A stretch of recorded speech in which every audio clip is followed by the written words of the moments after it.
Bonjour à tous. Pardon de mes quelques minutes de retard. Bonjour Stéphane.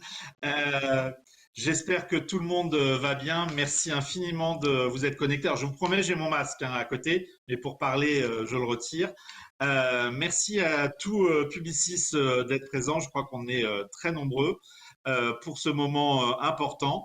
Alors, je ne sais plus si je suis là au nom de Publicis Media ou au nom de la CPM, mais mon cœur est entre les deux, mais clairement, je suis là surtout pour un moment important. C'est pour le lancement de OneNext. Comme vous le savez, OneNext, c'est la nouvelle étude qui a été lancée il y a 2 jours maintenant, il y a 48 heures par la CPM. Et Publicis Media, eh bien, est la première agence à avoir cette web conférence de lancement pour cette étude majeure qui est une révolution mondiale et qui eh bien, était attendue depuis plus de 10 ans pour montrer l'évolution de l'audience des marques de presse. Mais mieux que le président, eh bien, c'est Stéphane, qui est le directeur général de la CPM, qui a conduit cet énorme chantier et cet énorme travail, qui va vous en parler et vous présenter avec Raphaël, que vous connaissez bien, chaté chez nous, eh bien, les résultats et surtout cette méthodologie extraordinaire pour pousser la presse. Un grand merci à tous encore d'être là. C'est un moment important pour la presse, c'est un moment important pour nos métiers et c'est un moment important pour la CPM. Steph? Voilà, donc je suis super content. J'espère que à la fin de cette heure, vous le serez aussi. C'est vraiment une révolution pour appréhender les marques de presse, pour répondre aux besoins des annonceurs et des agences. Je laisse tout de suite la parole à Raphaël et Véronique. Les modes de consommation des médias ont profondément changé. J'ajouterais même que le marché a besoin d'études qui en soient le reflet. Peut-être qu'une étude cross-média, elle apparaît peut-être plus que comme une éternelle arlésienne, un véritable Graal, quelque part un Graal des études. L'effet cross-média, il est peut-être présumé, évoqué, mais trop rarement consolidé, prouvé et éprouvé.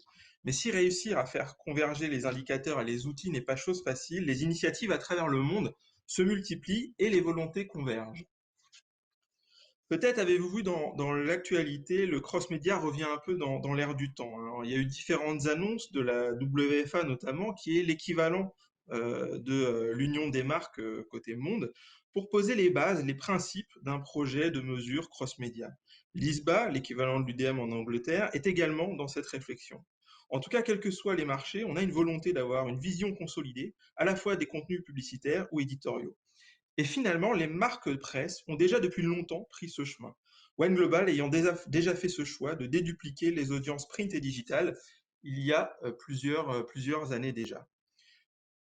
Cette vision consolidée, elle est encore plus importante au sein de la période que nous vivons. Aujourd'hui, une période d'incertitude. Il faut raisonner en hypothèse et accepter le doute.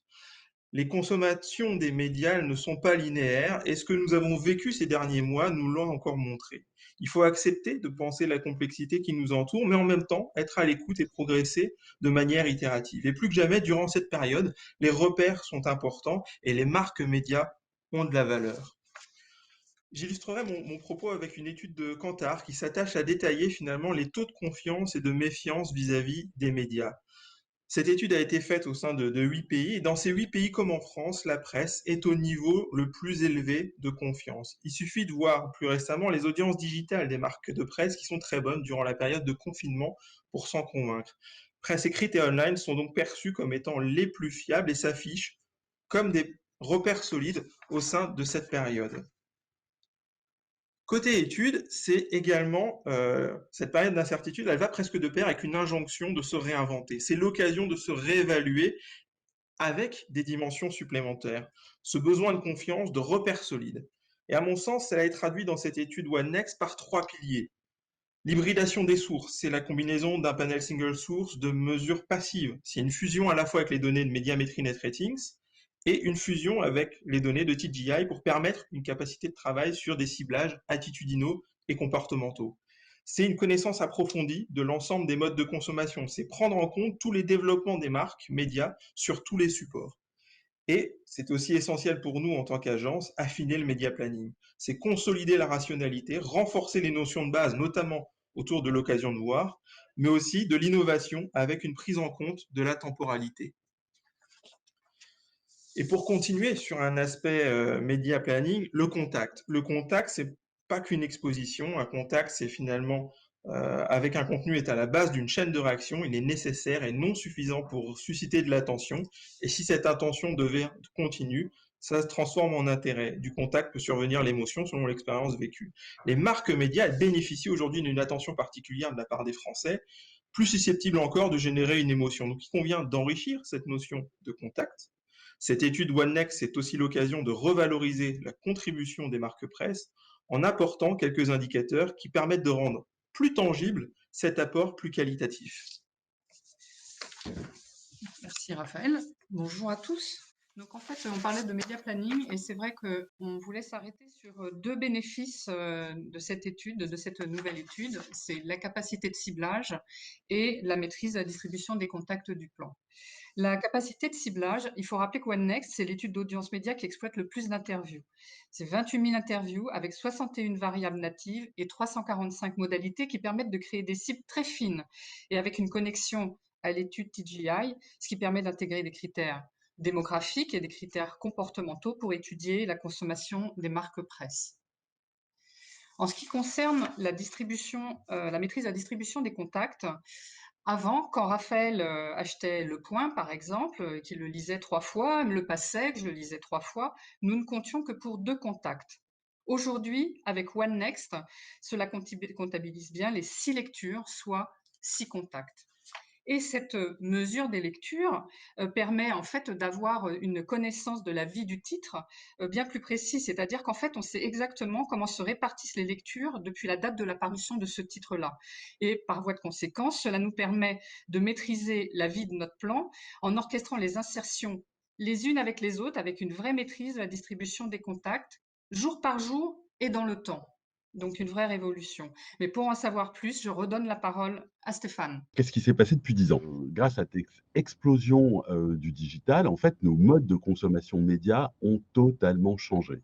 Donc, il fallait développer une étude qui puisse prendre en compte cette énorme révolution qui n'a fait que s'accélérer avec le confinement, qui place les canaux digitaux au cœur de nos vies. Au cœur de nos vies de consommateurs, au cœur de nos vies de Français, au cœur de nos vies de citoyens.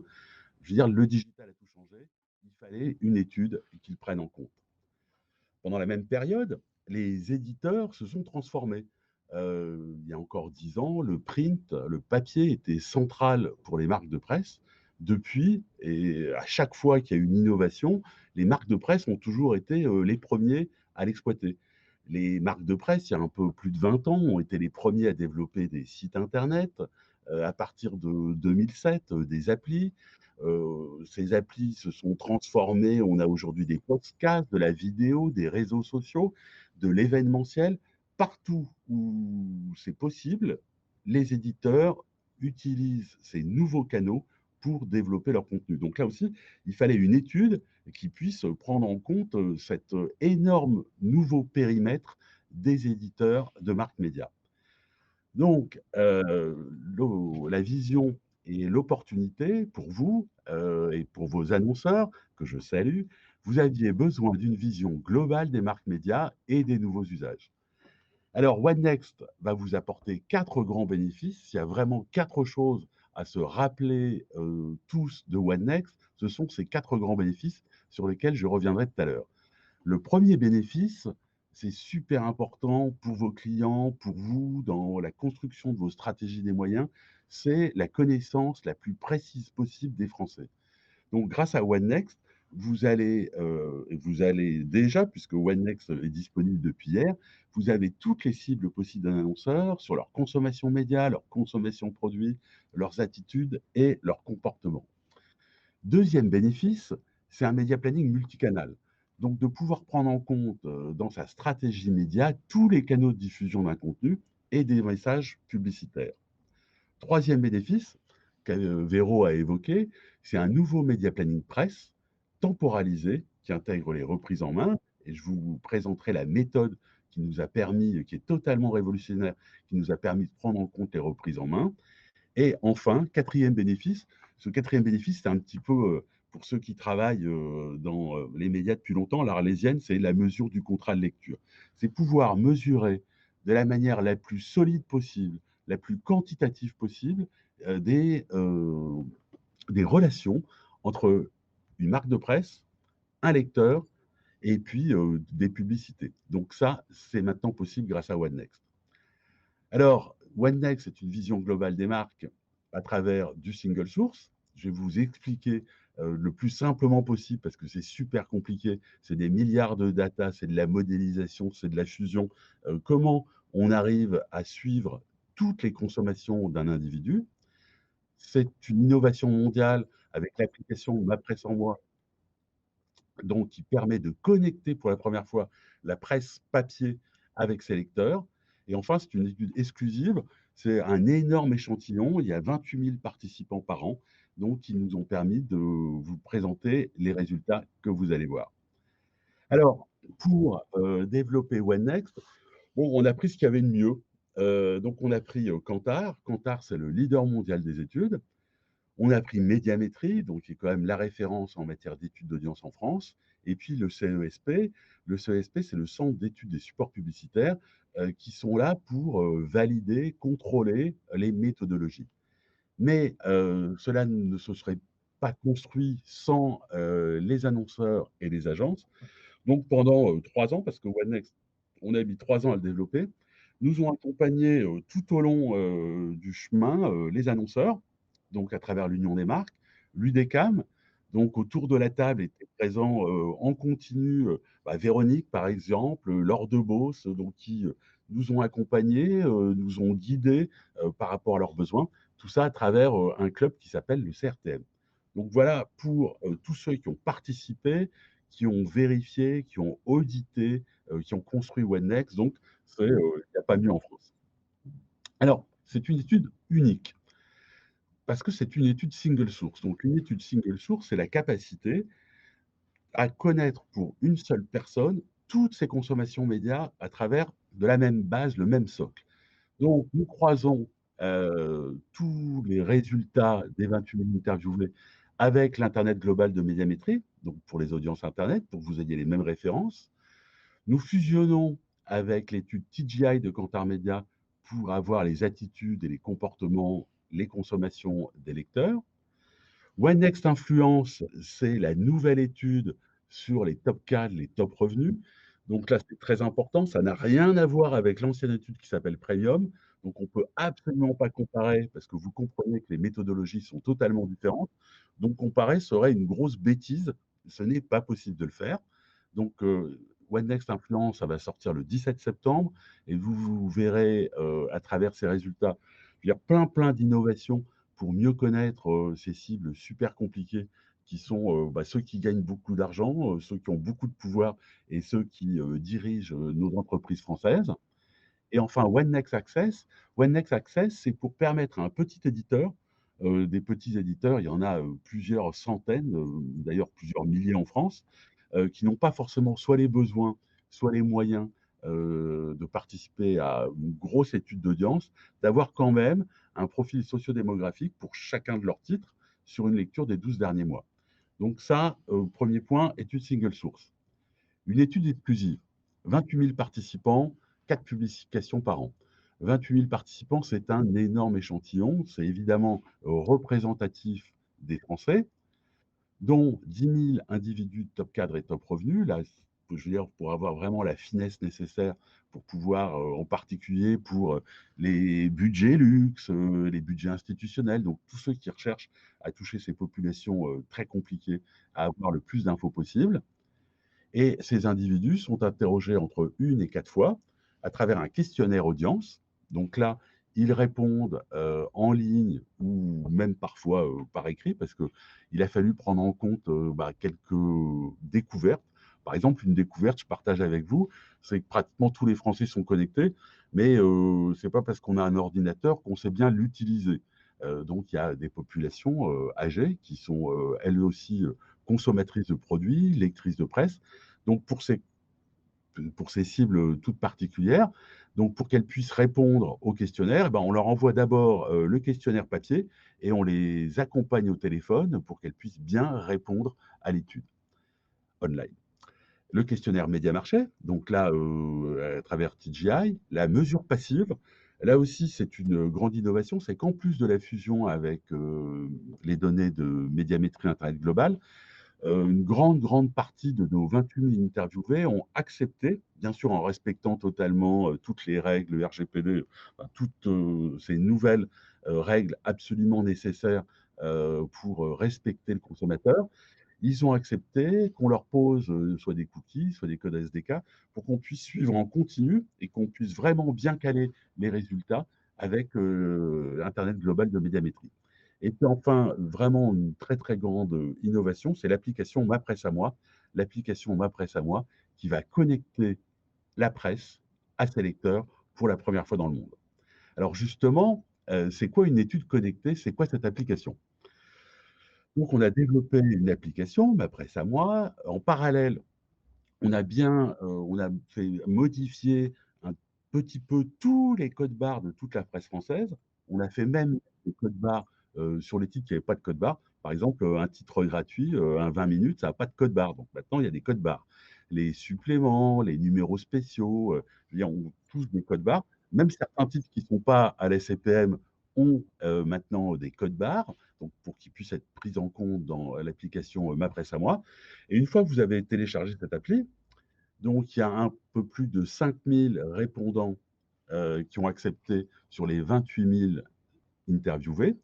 Donc pendant 15 jours, on leur demandait à chacune de leur lecture, de leur quotidien, de leur magazine, de manière, très simple, ils posent, l'appli sur leur titre et l'appli reconnaît immédiatement le titre, le jour et après, on prend en compte, toutes les heures et vous allez voir toutes les reprises en main.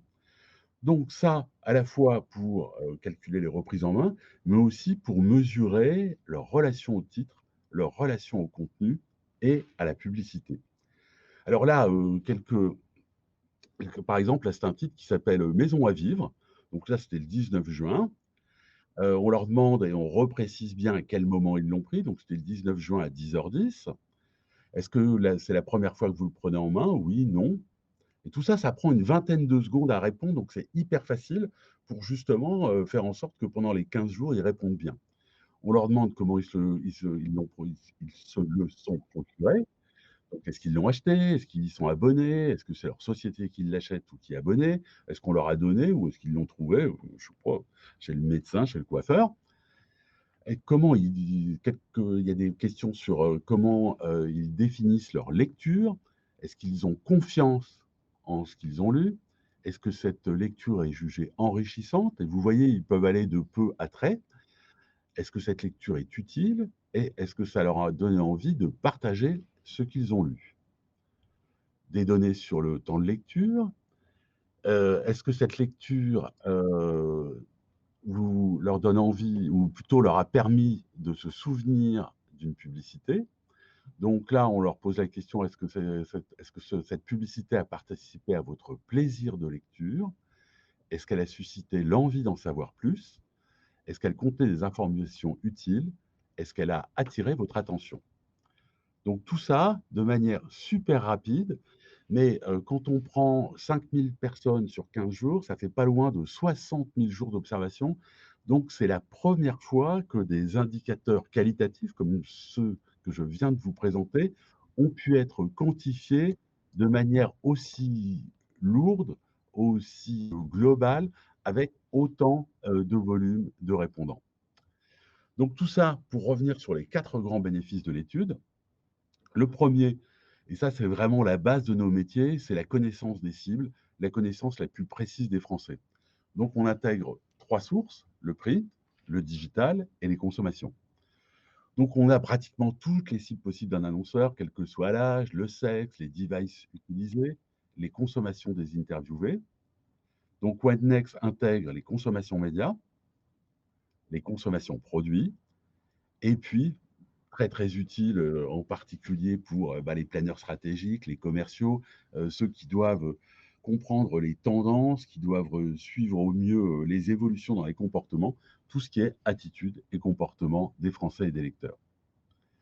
Alors là, c'est quelques chiffres, mais qui sont quand même des chiffres très forts. Ce sont les chiffres d'ailleurs qui interpellent le plus les journalistes. Il y a je veux dire, rappelez-vous, pour les plus anciens, il y a 10 ans, il y a certains, futurologues, prévisionnistes de très mauvaise qualité qui anticipaient qu'en 2019, en 2020, il n'y ait plus de quotidiens d'information. Vous l'avez vu à travers le confinement, pratiquement tous les Français, lisent, la presse d'information et quand on prend la presse en général, 97 des Français lisent au moins une marque de presse. Sur une cible, favorite des annonceurs, les femmes de moins de 50 ans, et bah, plus de 82 de ces femmes françaises de moins de 50 ans, elles visitent un site de presse via leur mobile. Les jeunes, 95 des 15-24 ans lisent la presse. Alors ça, je vais m'attarder, 1 seconde sur les jeunes. Je donne des cours et c'était, il y a 2 ans. J'interrogeais au début de mes cours, mes élèves, sur, leur lecture de la presse et spontanément, il n'y en avait qu'une très faible partie qui disait lire la presse. Parce que pour eux et c'est un problème de sémantique, mais c'est comme ça et le nom de presse, il y a plutôt de quoi en être fier. Quand on parle de presse, tout de suite, ça nous ramène au papier.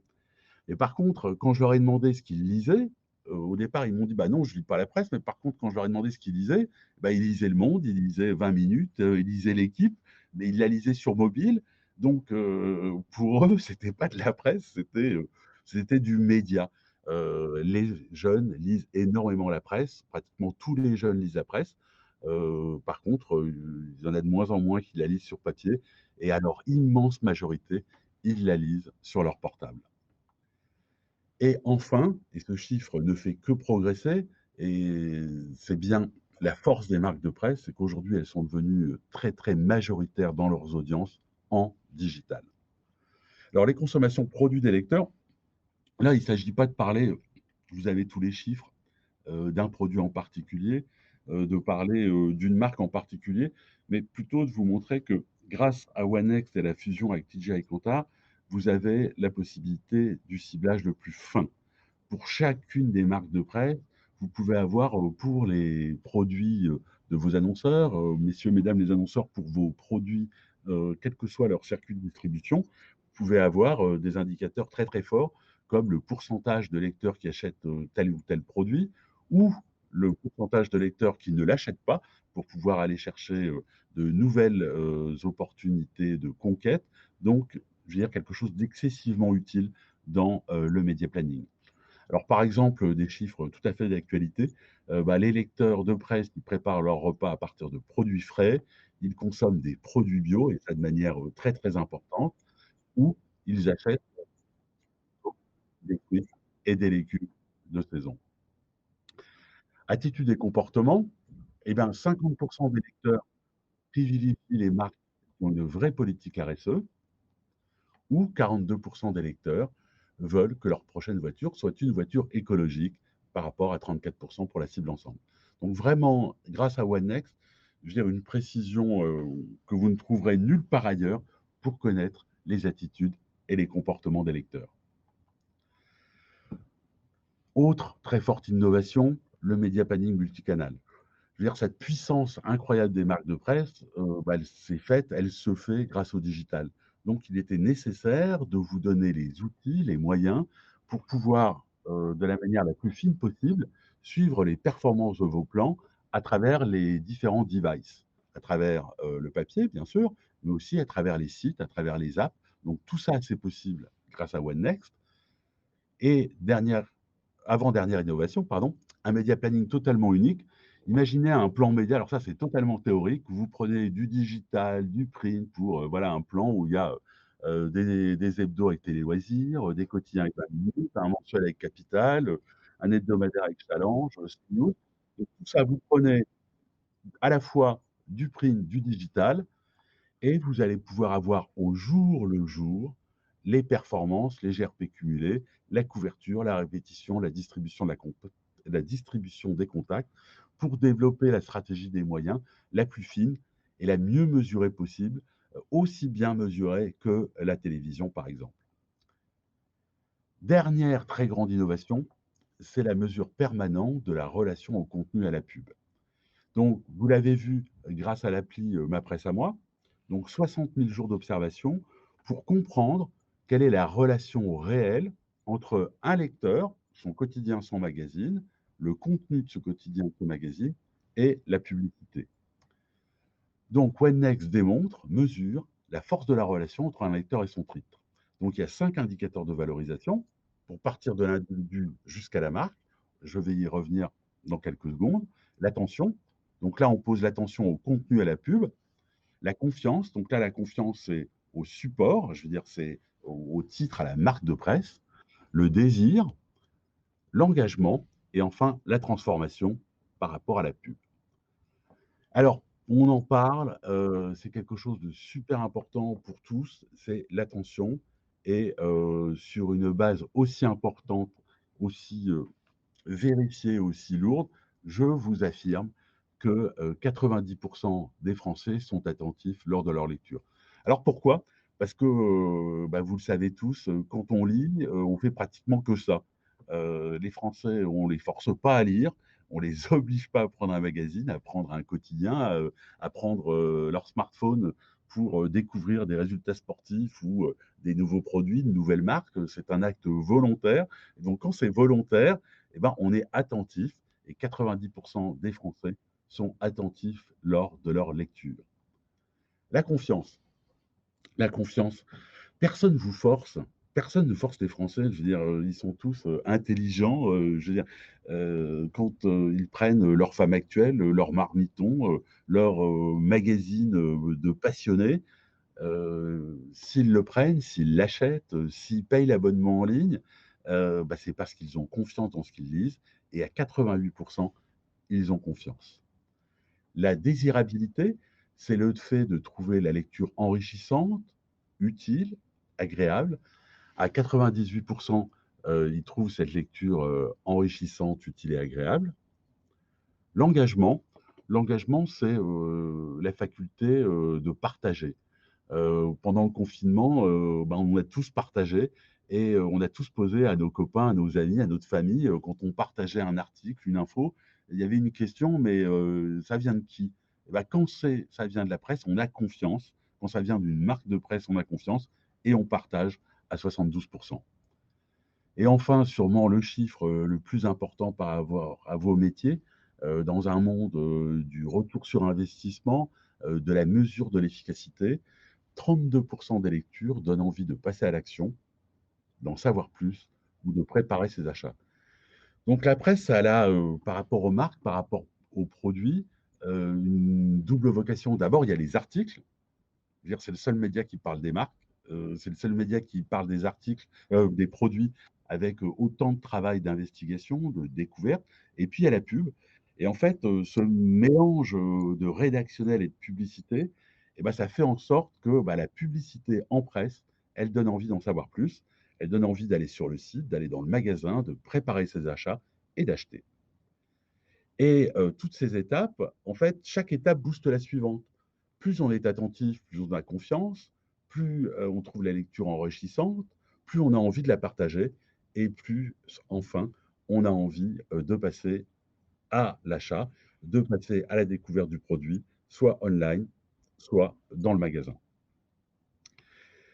Alors voilà pour, les 4 grandes innovations de OneNext. Mais OneNext, c'est aussi une étude d'audience et c'est une étude, bah, qui, on en est persuadé parce qu'on a tous, très, très confiance dans les résultats de cette étude et dans le fait que grâce à OneNext, bah, la presse, en matière d'investissement publicitaire, va reprendre la place, qui lui est due par rapport à la consommation réelle des Français. La puissance des marques. La puissance des marques de presse, elle est incroyable. En fait, pendant, des mois, des années, on a parlé du déclin économique, des marques de presse. C'est vrai que, bah, la presse a été, le média le plus tôt touché par la digitalisation, mais de tous les grands secteurs, économiques, là, que ce soit, la banque, l'assurance, l'automobile, le food, c'est aussi, l'un des secteurs qui le plus vite a su, se transformer pour profiter des opportunités du digital et qui amène aujourd'hui une puissance, incomparable. Depuis la première étude One, quand on prend, l'audience globale par rapport au nombre de titres, en moyenne, les marques de presse ont gagné pas loin de 2 millions de lecteurs. 7 ont gagné plus de 5 millions de lecteurs et en 2020, 9 marques de presse ont une audience supérieure à 20 millions de lecteurs. 20 millions, c'est pas loin du tiers de la population française. Donc, quand vous utilisez une de ces marques, alors quand vous l'utilisez print, digital sur tous les devices, vous avez l'opportunité de toucher, de séduire, de donner envie à en savoir plus à pas loin de un tiers des Français. 9 marques de presse, des audiences supérieures à 20 millions. Et pas loin de 20 marques, 19 exactement, qui ont des audiences supérieures à 10 millions. Donc ça, ces chiffres, ils sont très, très importants. C'est le résultat, comme je vous l'ai dit, de plusieurs années de travail pour enfin vous donner les moyens, les outils de plus et mieux recommander la presse à vos clients. Alors l'étude One Next, c'est aussi plus de fraîcheur. Donc maintenant, elle va sortir 4 fois par an. Donc là, vous avez eu les premiers résultats le 25 juin. Deuxième vague le 27 août. Le 17 septembre, là, on va faire un événement un peu spécial pour la sortie de One Next Influence, donc les résultats sur les top cadres et les top revenus. Et enfin, 19 novembre, la troisième vague. Donc cette année, elle est un peu particulière, on le sait tous, donc uniquement 3 vagues de résultats. Mais à partir de 2021, donc là, on va rentrer dans le rythme et vous avez les dates exactes des 4 vagues de résultats, plus les résultats de One Next Influence tout au long de l'année 2021. Alors, One Next, vous l'avez compris, c'est pas n'importe quoi. C'est vraiment un grand mouvement de la presse. C'est des millions d'euros d'investissement.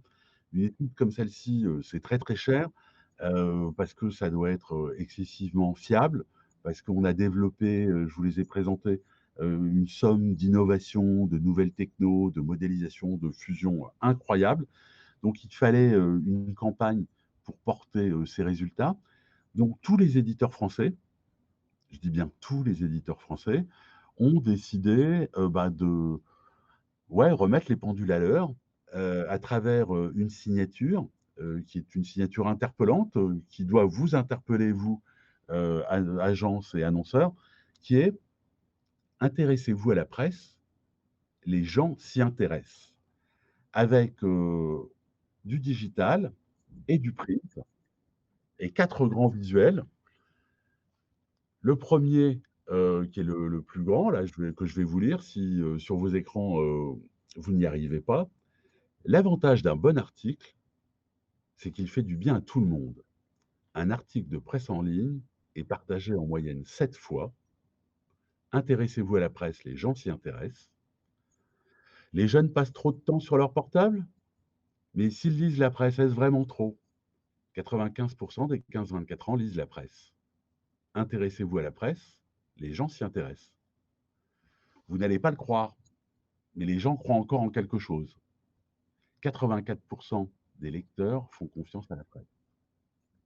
Alors comme ça, les gens achèteraient la presse sans la lire? La presse, c'est une audience qui ne cesse d'augmenter depuis plus de 10 ans. Intéressez-vous à la presse, les gens s'y intéressent. Et voilà, donc une étude vraiment révolutionnaire, 4 très grands bénéfices, un bénéfice de ciblage, une mesure de la relation entre le lecteur, la marque de presse et des chiffres sur la transformation, un media planning multi-device et un media planning temporalisé pour vous donner toutes les possibilités pour intégrer les marques de presse qui peuvent aujourd'hui répondre à toutes les problématiques marketing. Quand je dis toutes les problématiques marketing, aussi bien des problématiques de puissance, quand vous avez l'opportunité de travailler sur un lancement de produit, vous avez des marques de presse, je vous en ai parlé, qui dépassent les 20 millions de lecteurs, qui dépassent les 10 millions de lecteurs, donc c'est d'énormes réservoirs de puissance. Vous avez un ciblage à nul autre pareil. Vous avez tous les indicateurs possibles pour aller au plus fin de les connaissances de vos cibles. Vous avez l'opportunité d'utiliser du digital, multi-device, du print. Vous pouvez faire de l'institutionnel, vous pouvez faire de l'image, vous pouvez faire de la perf, vous pouvez tout faire. Donc, profitez de One Next et des très bons conseils de vos équipes publishing pour remettre de la presse dans vos stratégies médias. Voilà, et maintenant, écoutez, je suis là pour répondre à toutes vos questions. Donc, c'est Véronique qui va avoir la difficile mission de me les poser. Non, alors la première, en fait, elle rebondit sur le nombre de fois où tu as dit que c'était une étude riche, et d'ailleurs, enfin, dans toute la démonstration, on le voit bien. C'est vrai qu'il y a beaucoup d'items, de nouveaux items, il y a de la fusion de plusieurs sources d'études, et donc la question porte sur, en fait, qu'est-ce qui nous garantit de la robustesse de cette étude de bout en bout? Ah, bon, alors oui. En fait, en France, il y a il y a une organisation qui s'appelle le CESP, le Centre d'études des supports de publicité, qui, je crois qu'il n'y a pas loin de 60 ans, qui a été créé à la fin des années 50, dont l'objectif est de vérifier les méthodologies des études. Et cette organisation, ce CESP, en fait, il rassemble dans son comité scientifique les plus grands scientifiques français, les plus grands chercheurs, les plus grands statisticiens, les plus grands mathématiciens. Et la CPM a décidé dès le début d'utiliser le CESP non pas en finale pour vérifier nos méthodos, mais en continu. Donc, depuis l'écriture de l'appel d'offres, donc il y a 3 ans, jusqu'à aujourd'hui, toutes les semaines, les experts du CESP, le comité scientifique du CESP, nous auditent. Alors, non seulement ils auditent les méthodologies, mais ils auditent la manière dont on fait les interviews, ils auditent les modèles de fusion, ils auditent les modélisations. En fait, tout est audité. C'est comme si vous, toutes les semaines, vous aviez, malheureusement, vous avez souvent des contacts avec les audits, mais nous, on l'a fait volontairement pour vraiment pouvoir vous assurer au marché, assurer aux annonceurs et aux agences que les résultats qu'on vous propose sont les plus rigoureux, les plus fiables possibles. On ne pouvait pas être plus contrôlé que ce qu'on a fait. Merci. Alors là, ça concerne les résultats. Là. Donc, c'est vrai, tu l'as dit, les bandes sont chez nous maintenant, on va pouvoir les exploiter. Et il y a une question qui est posée sur le travail des évolutions par rapport aux résultats passés. Ah. Bon, là, il faut être clair. Par rapport aux résultats passés, c'est une nouvelle ère. Comme je vous l'ai dit, les consommations ont totalement changé. La méthodologie précédente était une méthodologie qui était basée sur le print, qui prenait en compte d'une manière qui était la manière possible, mais qui a eu plus d'une dizaine d'années déjà, le développement du digital. On ne peut pas comparer des résultats qui ont maintenant un peu plus de 3 ans avec les résultats actuels. Donc ça, d'ailleurs, le CESP dont je vous parlais, elle a écrit en rouge, lors de la conférence de presse, ils l'ont répété, il n'y a pas de comparaison possible. Donc il faut repartir à zéro, repartir à zéro. Vous avez, grâce à la diffusion, grâce au contrôle, à la certification des fréquentations digitales, vous avez déjà des chiffres fiables qui sont je veux dire que la CPM développe et on a des résultats depuis pas loin de 100 ans. Mais en matière d'études d'audience, on ne peut pas comparer les résultats 2020 avec la précédente étude. Je vous l'ai expliqué, j'espère que c'est bien clair, c'est totalement différent. C'est une nouvelle méthodologie, donc ce n'est pas comparable. En plus, c'est une nouvelle méthodologie qui est très enrichie. Donc, l'idée, c'est aussi d'exploiter tout ce que vous avez rajouté dans One. Voilà. Et d'ailleurs, je le sais parce que je connais plutôt très bien vos métiers. C'est très important aussi que ce discours, et c'est le discours de la CPM, c'est le discours de l'UDECAM, c'est le discours de tous vis-à-vis des audits dont je parlais tout à l'heure. Je veux dire, on ne peut pas comparer parce que ce n'est pas comparable. Donc, c'est très important de le dire, de le répéter aux annonceurs, aux audits. Je veux dire, il ne peut pas y avoir de tableau où on met du 2020 par rapport à du 2017. Et alors là, j'ai une dernière question, et peut-être que c'est justement sur une projection encore plus de l'avenir. Tu as bien parlé donc de ma presse à moi, et en fait, on a une question à propos comment est-ce qu'on exploite justement la mesure de ce contrat de lecture, peut-être d'un plan à un autre, puisque là, tu nous as montré des indicateurs qui étaient des indicateurs génériques, enfin ou généraux, je sais Ouais, pas ouais, tout à le fait. meilleur terme. Alors, cette étude, vous l'avez compris, elle est, pour les éditeurs, elle est très très importante. Elle leur a coûté beaucoup d'argent. Elle leur a coûté beaucoup d'argent pour vous, pour faire en sorte que vous ayez de vrais bénéfices dans vos métiers. Donc, par rapport à tout ce que vous gérez, et on a une organisation qui s'appelle le comité audience, où d'ailleurs sont présents des patrons publishing, des patrons études. En intro, j'ai parlé de Laure de Beauce, mais elle fait partie de notre comité audience. Donc, ça fait 3 ans qu'elle participe tous les mois à nos comités. Si les agences, une grande agence comme Publicis Media, je veux dire, souhaitent des développements, je veux dire, notre volonté, c'est de les prendre en compte. Alors évidemment, ça ne se fait pas du jour au lendemain, quoi. Vous comprenez que c'est excessivement lourd en termes de méthodologie, en termes de mise en place. C'est aussi pour ça que ça a pris longtemps. Mais je veux dire, moi, nous serions très très heureux de travailler à des développements qui répondent encore mieux à vos questions et à vos besoins. Merci Stéphane. Écoute, je crois que je te laisse le mot de la fin. Bon, voilà, vous l'avez compris, on est super contents. Publicis Media, je le répète, nous a vraiment accompagnés tout au long de ces 3 ans. Cette étude, elle voit, je parlerai là, parce que Véronique, toutes les équipes publishing, je sais à combien ils sont impliqués, ils sont dévoués, ils sont amoureux du média. Là, je m'adresserai aux gens de Planning Strat, aux patrons de compte, aux commerciaux. La presse, on l'a vu pendant le Covid, il y a eu des progressions de 200, 300% des audiences digitales, 300%. C'est quelque chose de totalement dingue. La presse a su totalement se réinventer. Pendant ces 2 mois de confinement, toutes les rédactions, comme vous, ont su travailler en télétravail, mais ont su énormément innover. Innover pour se rendre encore plus utile, plus proche des Français, je veux dire avoir vraiment des réponses à leurs inquiétudes. Profiter de cette étude pour challenger vos clients, tester. Vous avez maintenant avec OneNext tous les outils, toute l'expertise pour remettre en cause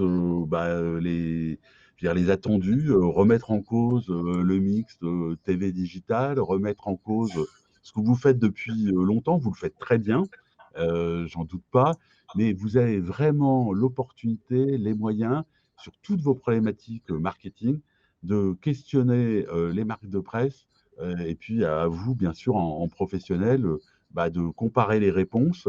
La presse peut tout faire. Elle atteint aujourd'hui des audiences gigantesques. Tous les Français lisent la presse, les jeunes lisent la presse. Vous avez vraiment tous les outils, tous les moyens pour essayer de challenger vos annonceurs qui parfois sont, on le sait, hein, traditionnels, qui veulent Stéphane, je crois que nous avons quand même des annonceurs qui nous écoutent, enfin je l'espère.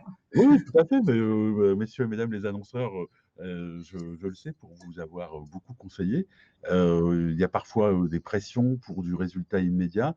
La presse peut aussi faire de la perf. Elle peut tout faire, donc profitez-en et challengez-nous. Merci beaucoup. Merci beaucoup.